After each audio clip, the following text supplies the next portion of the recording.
Magandang umaga sa ating mga kaibigan sa media.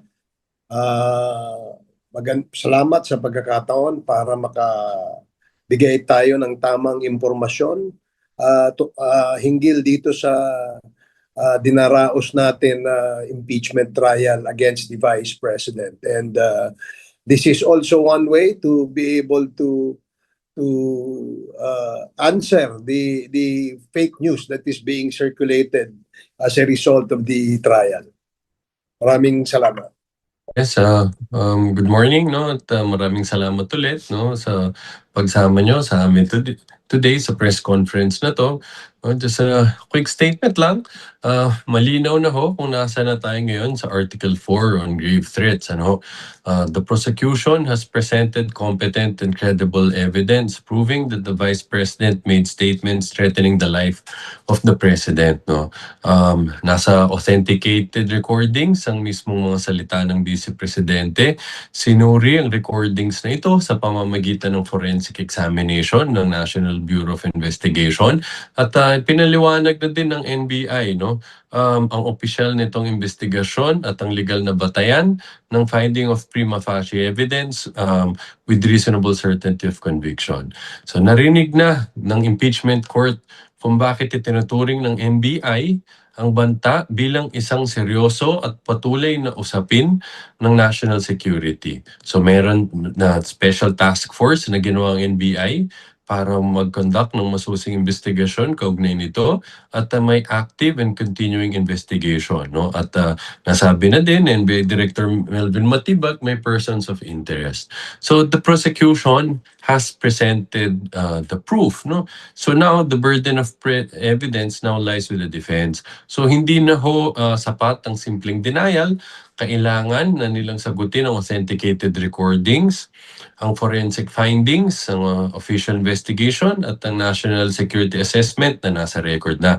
So in other words, no, prosecution, tapos na ho kami maglatag ng ebidensya sa posisyon namin na pinapatunayan ho nito, no, yung mga charges dun sa articles of impeachment with respect to grave threats. So, ang bola nasa kabilang panig na, kailangan na ho nilang sagutin ito sa pamamagitan ng pagpresenta din ng kanilang sariling ebidensya kung meron man. At pagkatapos ho magpresenta ng magkabilang panig ang ebidensya, tsaka ho titimbangin yan ng impeachment court at silang maghahatol kung sino ho ang presenta ng mas malakas na ebidensya kaukol sa bagay na to. Meron hong ongoing discussions about this, but I hope you could understand. No, I can't give more details about it at this point. But hintayin ho natin kung anong magiging pagpapasya ng impeachment court kaugnay sa bagay na to na inaasahan namin na malaman natin by next week. It's a matter that was brought up, no, by the presiding officer. I think tinanong din ang opinion ng magkabilang panig ukol dito, no. But again, I hope you understand, no, I can't give more details about it at this time. So hintayin na lang ho natin kung ano ang maging decision ng impeachment court. Well, dun sa pagdating naman ho ng pag-help to speed up, regardless kung ano ho yung magiging setup, no? Kung tatapusin muna lahat ng articles of impeachment, no? Lahat ng ebidensya ng prosecution, tapos naman, pagtapos na kami, depensa naman or maghahalinhinan, pareho naman yung gagawin namin na pagsisikapin naming mapabilis to, no, by eliminating yung mga witnesses na pagtingin namin hindi na kailangan umupo bilang testigo dahil na-cover na yung testimony nila na ibang witnesses, hindi na namin ipilit na iupo pa sila, no. So either way, we will try to do that. But at the end of the day, again, we will respect the decision of the impeachment court on this matter at hintayin ho namin ang pagpapasya nila. Kung anong magiging tingin ho ng impeachment court na mas makakabuti ho. Kung ganyan ho ang magiging decision, no, ibig sabihin ho na nang mangyayari, magpepresenta na ng ebidensya ang depensa, no, paukol sa grave threats. But sa ngayon, ang ginagawa namin, we're working under the assumption that we will proceed with the presentation of evidence dito ho sa confidential funds. So patuloy ho yung paghahanda namin dyan.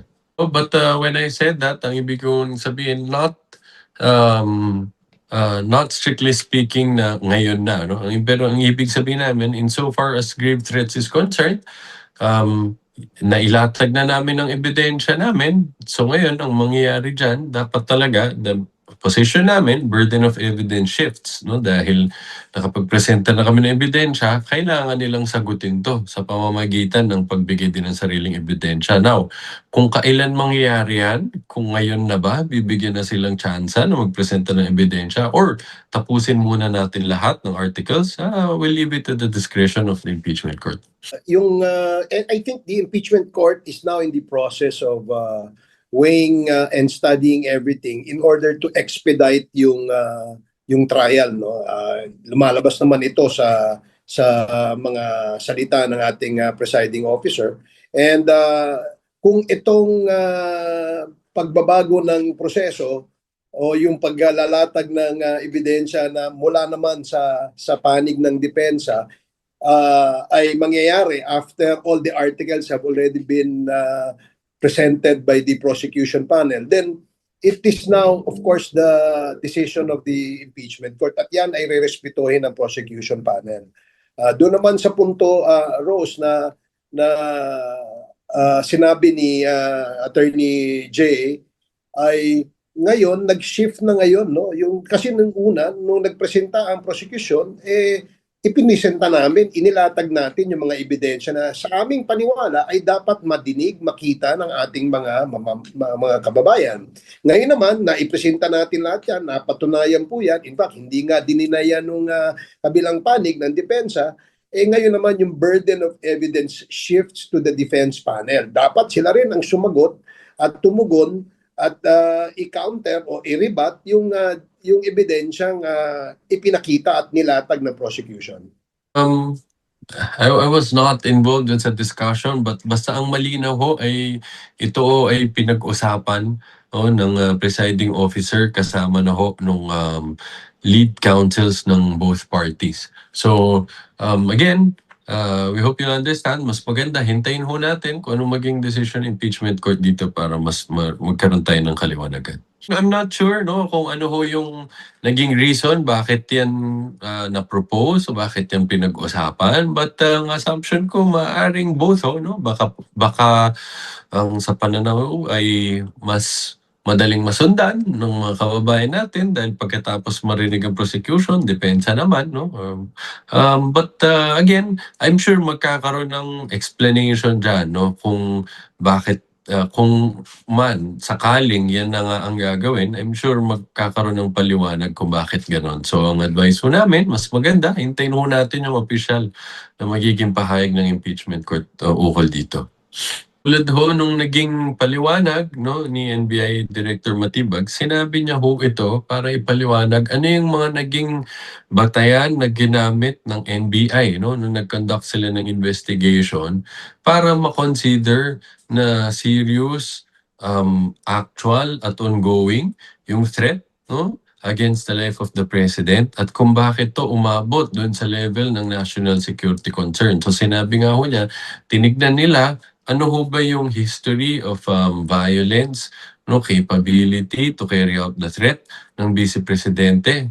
So tinignan nila yung iba't ibang bagay magmula doon sa tulad naging paliwanag ni Director Matibag, magmula doon sa pananakit na ginawa ng Vice Presidente doon sa isang sheriff na ginagampanan lang naman ang kanyang tungkulin at sinusubukang implement ang isang lawful order, court order, tapos umabot din dito dun sa nakita din nila itong naging pahayag or statement ni Mr. Las Cañas. So yan ho ang konteksto niyan, para to be fair, sabi nga ho ni Director Matibag, pinipresenta dito not to prove the contents, dahil wala naman ho nga si Mr. Las Cañas na parang magtestigo dito, but presenta yan to show ano ho yung mga naging basis ng NBI in conducting this investigation and in reaching this institutional finding ng NBI na seryoso ang threat at ganun siya kaseryoso, it's a national security concern. fact na hindi siya notaryado, no, hindi naman yan mangangahulugan na kaagad na wala ng kahit anong legal effect ang isang dokumento, no. Hindi nangangahulugan na parang tulad ng sinasabi na it should be treated as a mere trash, no. Hindi ho ganun yun. So, again, maliwanag at kung susuriin ho natin, no, yung dun sa statement mismo ni Ginoong Las Cañas, bakit pabago-bago yung ano niya, no, yung naging statement niya, meron ho siyang paliwanag din na sinabi tungkol dyan sa kanyang salaysay. Ano ho. At sinabi nga ho ni NBI Director Matibag tungkol dito, sinasabi niya, kailangan nating hindi ibig sabihin na kapag nagbago ang statement ng isang tao, pag nag-recant siya, pinalitan niya sinabi niya, hindi ibig sabihin nun kaagad na hindi na pwedeng pagkatiwalaan, no? Kung anong sa kanya naging huling pahayag. It's on a case-to-case basis. Sabi nga ho niya, kailangan tignan, alin ba ang totoo? Ano ba ang rason kung bakit siya nagbago ng statement para makita ano yung totoo, yung nauna o yung sumunod na statement, no? At sa pagkakaalam ko ho, no, I haven't seen the entirety of the statement of Mr. Las Cañas, pero mukhang meron ho siyang mga paliwanag na ginawa doon bakit nagbago ang statement niya, dahil sinasabi niya doon sa unang pagkakataon na nag-attend ho siya, no, nung doon sa mga hearings before the Senate. Kasi may sinasabi ho siya doon na na-coach siya, naturuan siya, na i-deny lahat ng allegations about dito sa the Baudet Squad. Ano? But again, to be fair, ulitin natin, yan ay statements ni Mr. Las Cañas, no? At sabi naman natin, we were not presenting them to prove the truth of these statements dahil nga wala si Mr. Las Cañas. To be accurate, no? Again, ang purpose, bakit natin pinipresent to, just to show ano yung naging basehan ng NBI para magkaroon ho sila ng ganitong institutional findings. Dagdagan ko lang yan na Billy, no. Mahalaga kasi yung testimonyang yon o yung affidavit na yon ni Arturo Las Cañas, na kung saan ay meron siyang sinabi doon na merong orders coming from then Mayor Sara Duterte na somehow ay related doon sa order na magkaroon ng kidnapping at magkaroon ng sinasabi nilang extrajudicial killings, no. Ang punto kasi dito, tama yung sinabi ni Attorney Jay, no, na hindi naman ibig sabihin na kung pabago-bago ang testimony o affidavit ng isang witness ay wala nang bigat o wala nang value yung sinabi niya, no. Remember dun sa kanyang pangalawang affidavit, parang binanggit doon ni Arturo Las Cañas that he was somehow under duress kasi kinote siya, no, pinasabi sa kanya na ito yung sabihin niya, etc. until siguro tinamaan ng konsensya, siguro naramdaman niya na kung di ako nagkakamali, galing pa siya sa sakit nung sinabi niya na konsensya siya at gusto niya na magsabi ng katotohanan. At yan ang sa aking paniwala. I don't know if the Attorney Jay will agree with me. This is admission against interest kasi inamin niya na meron siyang mga pananagutan na dapat gawin kung kaya't na konsensya siya at sinabi niya, isiniwalat niya ito. So again, let's not look at the affidavit as the only evidence, no, na ipinisinta ng NBI kasi parte lamang ito ng ebidensya na dapat balansehin at tingnan ng ating impeachment court. At again, no, ultimately the one that will decide whether the evidence is admissible or not yung ating impeachment court, at doon nila dapat gawin ang kanilang decision base dun sa facts o dun sa nabalansi nilang mga ebidensyang inilatag ng prosecution. Mahirap pangunahan, no, yung magiging desisyon ng ating impeachment court, no? Pero ako personally, sa aking opinion, Mabigat itong mga ebidensyang inilatag ng prosecution at ito'y hindi tinanggi ng defense panel. In fact, ginamit din nila itong video ito doon sa nilalaman ng video na kung saan ay nagbanta ang ating pangalawang pangulo ay hindi rin dininay ng kabilang panig o ng defense panel. So para sa akin, although I'm not a member of the impeachment court, para sa akin mabigat-bigat ito at hindi pwedeng ma-ignore o matalikuran itong ebidensyang ito.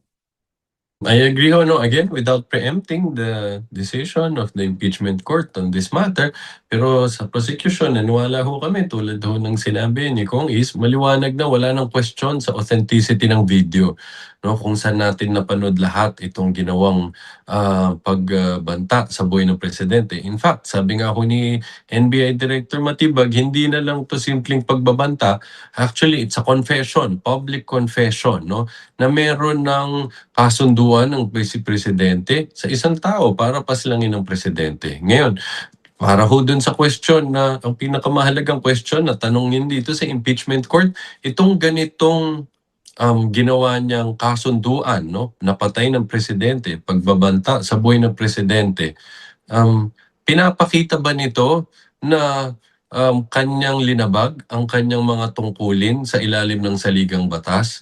Pinapakita ba nito na pinagtaksilan niya ang tiwala ng bayan na binigay sa kanya nung siya ay linuklok sa pwesto? At at the end, no, pinapakita ba nito kung karapat-dapat pa rin siya na manatili sa pwesto bilang pangalawang pinakamataas na lingkod bayan? Sa amin ho sa prosecution, maliwanag na ho ang sagot sa mga katanungan na yan base sa ebidensyang napresenta namin.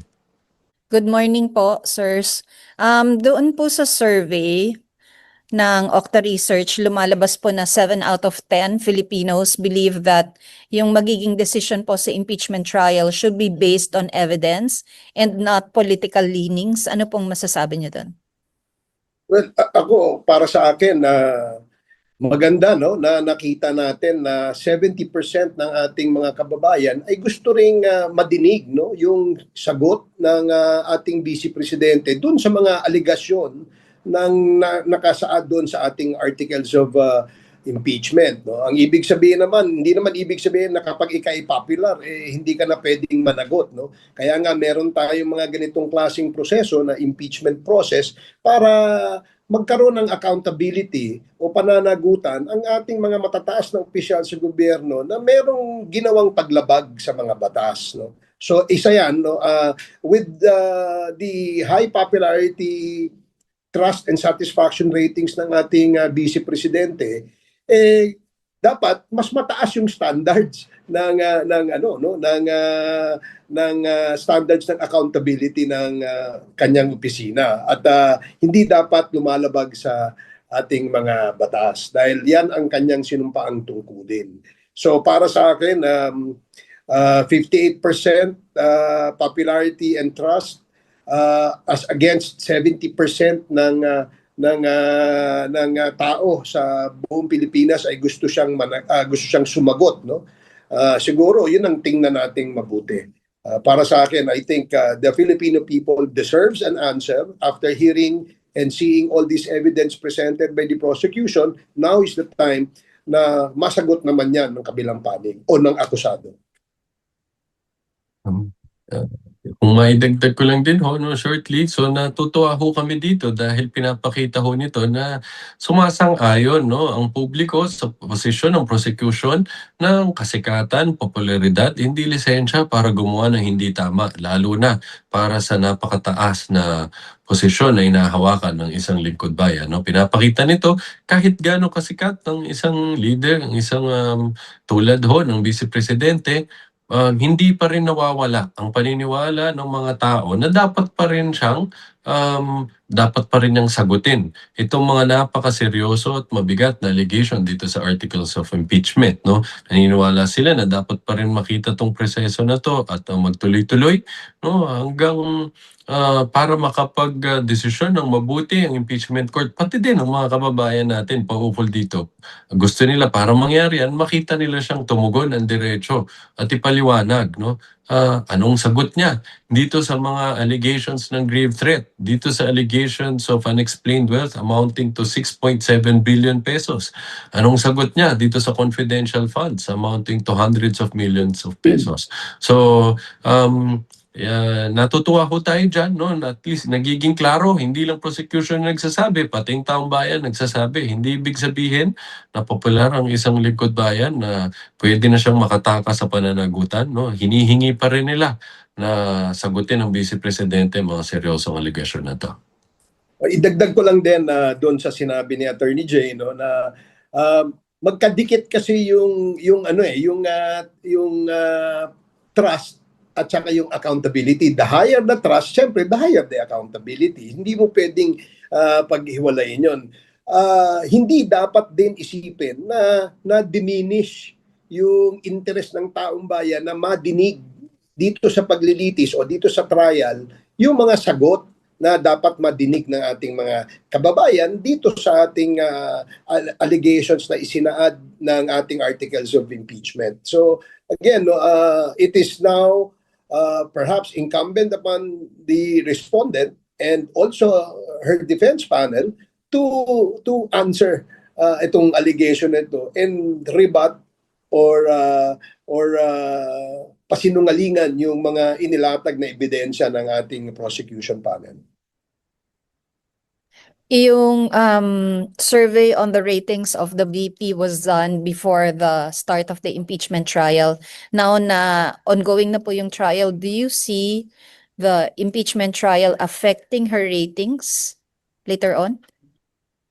Well, ako personally naniniwala ako na nagiging mulat na ang mga kababayan natin dun sa issue o sa usapin ng trial, no. Ipiniliwanag ng prosecution kung ano yung mga alegasyon at ano ang ebidensyang sumusuporta sa mga alegasyon na ito. Hangga't hindi ito na sasagot, no, sa tamang panahon o sa tamang forum, ay sa aking paniwala makakaapekto ito dito sa trust and popularity rating ng ating pangulo. Kaya nga ng pangalawang pangulo. Kaya nga napakahalaga na sila ay sumagot at maribat itong allegations stipulated in the Article 4 o yung grave threats at saka sagutin yung mga ebidensyang pinakita dito. And tulad doon ng sinasabi namin nung una hong na-bring up itong issue ng trust ratings, ano? Lagi namin sinasabi, mas maganda, huwag nating pangunahan ang boses ng bayan.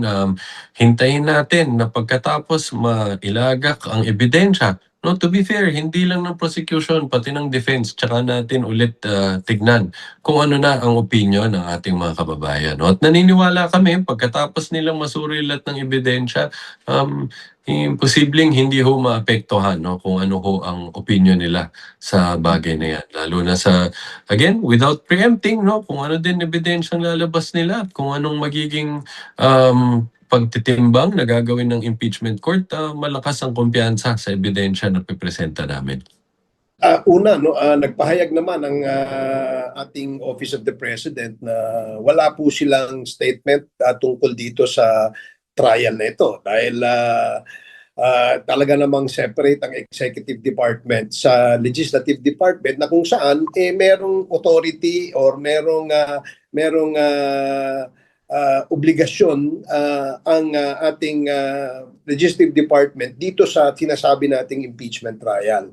So, yun doon naman sa question, Earl, na dapat bang ipaubaya sa private prosecutors itong paglilitis. Sa aking paniwala, kahit po magkasabay, no, itong ating impeachment trial at ang trabaho ng ating mga membro ng prosecution na membro ng mababang kapulungan, wala po sigurong mangyayaring kabaguhan, no, o pagbabago. Dahil magagawa din naman po nila ang kanilang trabaho bilang representative sa kanilang districts at magagawa din nilang maitulak ang kanilang mga proposed legislation, no, dito sa mababang kapulungan. Remember, may schedule naman yung ating trial.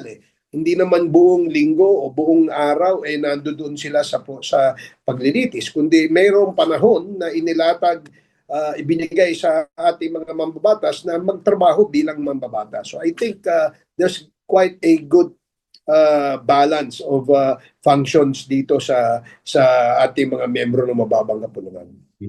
Well, sa amin ang position namin diyan, nabigay na din namin kasi anong konteksto nung sinabi itong mga napakabibigat na salita na to na sa pamamagitan ng mga testigo namin na paliwanag na nila na hindi ito bagay na biro-biro or bugso lang ng damdamin dahil nga consistent. Tinignan it's a totality of circumstances approach ang ginamit ng NBI sa pagsusuri dito. So sabi nga nila, bago pa nangyari yung November 23 ang press conference na yan through live streaming, makikita na sinabi na ng Vice Presidente na tinitignan niya na gusto niyang pugutan ng ulong presidente. Nung araw na yon, inamin niya nung November 23, meron na siyang kasunduan. At in fact, hindi ito simpleng pagbabanta lang na meron akong gagawing masama sa'yo. Hindi, sinabi niya yung plano. Meron siya kinausap. Itong tao na to, pumayag, napaslangin ng presidente. Sinabi pa niya kung paano yun gawin. Be relentless. Huwag mo silang titigilan hanggang di mo sila napapatay. At after nito, 3 days after, kung kailan mas kalmado ng sitwasyon, wala na sa loob ng detention center kasama ni Attorney Lopez, ang Vice Presidente, hindi niya binawi. Yun na yung pagkakataon para sana itama niya, ibawi niya kung ano yung sinabi niya. Pero, bagkus, pinanindigan pa niya to at sinubukan niya tong i-justify by saying na hindi naman illegal ang isang revenge from the grave. So para sa amin, again, nasa kanila yan kung anong pepresenta nilang ebidensya. But tulad ng nasabi ng mga testigo namin, maliwanag na nung konteksto dito na seryoso talaga ang pagbabanta na ginawa sa buhay ng presidente. As far as I'm aware, wala pang definitive agreement on that. At patuloy pa rin yung deliberation tungkol dito. Kung di ako nagkakamali, we have until next week to inform the court about our decision in the matter. Doon sa pagpapabilis, lagi naman kaming sang-ayon dyan.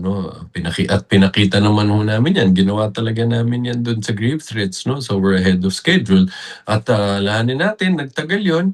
Not really because of the direct examination. Mas matagal pa yung cross-examination kaysa sa direct. So talagang pinapakita naman namin yung kagustuhan namin mapabilis itong paglilitis. Ganon din naman sa mga susunod na articles of impeachment. Ngayon, kung ano yung ang position namin dyan, pasensya I hope you'll understand. Ayaw kong pangunahan kung ano yung magiging final na stand ng prosecution na sa bagay na yan. But once we've communicated our official position and final position, I'll be sure to let you know.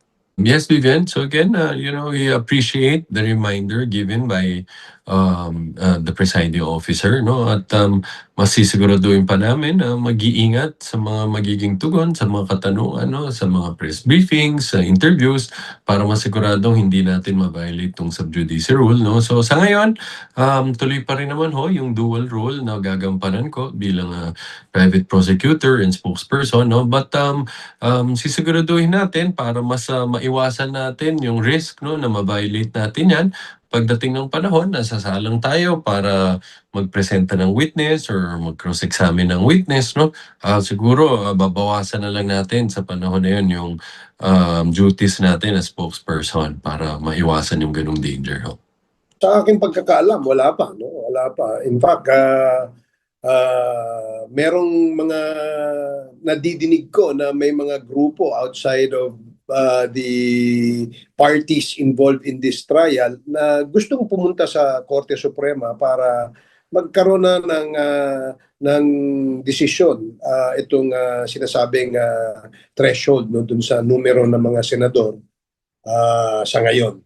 So sa amin na panig sa prosecution, hindi pa namin napapag-usapan yan. I don't know kung napag-usapan nila sa defense panel yan. So siguro malapit na yung appropriate time para mapag-usapan ito. I am sure na maraming kababayan natin na gusto nang pumunta sa Korte Suprema para mapag-usapan na yan. Nakita nyo naman na sa panig ng prosecution, ang ating spokesman, si Attorney Jay, maingat na maingat no sa kanyang pagbibitaw ng mga statements no relative dun sa trial. Kung may mga questions ang ating mga kababayan o ating media tungkol sa merits ng kaso, ay hindi naman talaga nagbibigay ng pahayag ang ating legal spokesman. Kaya yung tanong kanina na kung saan mas effective si Attorney Jay, I believe sa dalawang assignment na yan, he was very, very effective.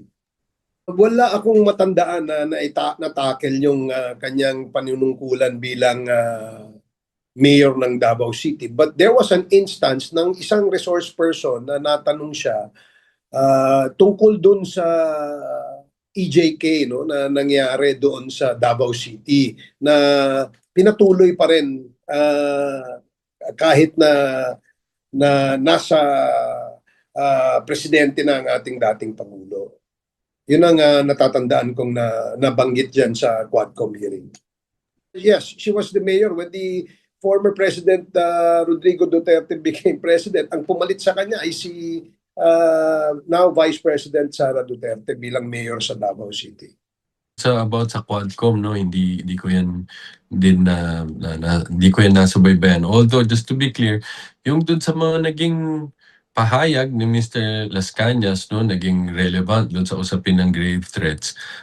Tulad ng binasa no ni NBI Director Matibag dun sa kanyang salaysay no bilang testigo, ang sinabi niya diyan na nakita niyang relevant is based dun sa statement ni Mr. Las Cañas, merong pag-uutos na ginawa ang Vice Presidente sa kanya mismo na sinasabi yung mga target nila mas magandang kidnapin na lang no, para hindi na makita yung mga katawan at ilibing daw din sa quarry. But again, just to be fair, sabi nga ng presiding officer dito, yung statement na yon ni Mr. Las Cañas, it should just be taken as part of the testimony of NBI Director Matibag in the context of explaining ano yung mga tinignan nila na iba-ibang ebidensya, leads, in reaching that conclusion na meron talagang seryosong plan no against the life of the President. But it should not be taken as a truth of that statement. Okay, number one, no, popularity does not mean immunity from accountability. No, may pananagutan kung ikaw may nagawang paglabag sa ating mga batas bilang isang opisyal ng gobyerno, merong kaakibat ito na accountability no, o pananagutan. So kahit na ikaw ang pinakasikat, hindi yan ticket o lisensya para gumawa ka ng mga bagay na labag sa ating saligang batas at labag sa ating mga batas. So if Mindanao no, proves to be still, kumbaga, majority is in support of the Vice President ngayon sa period ng impeachment trial na ito, hindi ibig sabihin na nag-agree ang taga Mindanao na gumawa ng mali ang ating Vice Presidente. That only perhaps tells us na yung kanyang popularity sa Mindanao, kasi bilang isang taga Mindanao, ay nandyan nasa likod no ng mga Mindanawan, nasa likod ni VP Sara ang mga Mindanawan no. Pero hindi ibig sabihin na ayaw ng Mindanawan ng accountability. Kaya nga lumabas dun sa survey na 70% of our Filipino people wanted still the Vice President to answer these allegations na nakasaad doon sa ating articles of impeachment. Ulitin ko, no, yung popularity is not a ticket nor an immunity from accountability. At ito yung pagkakataon na matagal nang hinihintay ng taong bayan na dapat madinig ang sagot ng ating pangalawang Pangulo.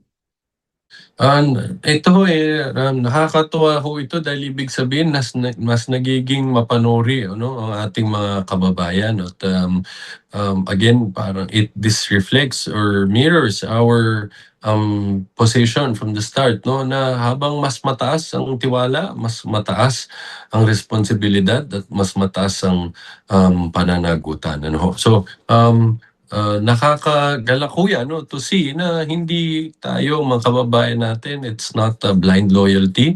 Nandyan yung suporta, pero at the end of the day, mahalaga na naghihingi pa rin sila no, ng katotohanan, naghihingi pa rin sila ng kasagutan sa mga importanteng allegations na nandito sa impeachment. No? So, inaasahan natin na dahil dito, patuloy ho nilang subaybayan itong impeachment proceedings para mapanood ho nila kung talaga bang may isasagot ba ang Vice Presidente no, dito sa mga importanteng at mahalagang akusasyon sa kanya dito sa impeachment proceedings.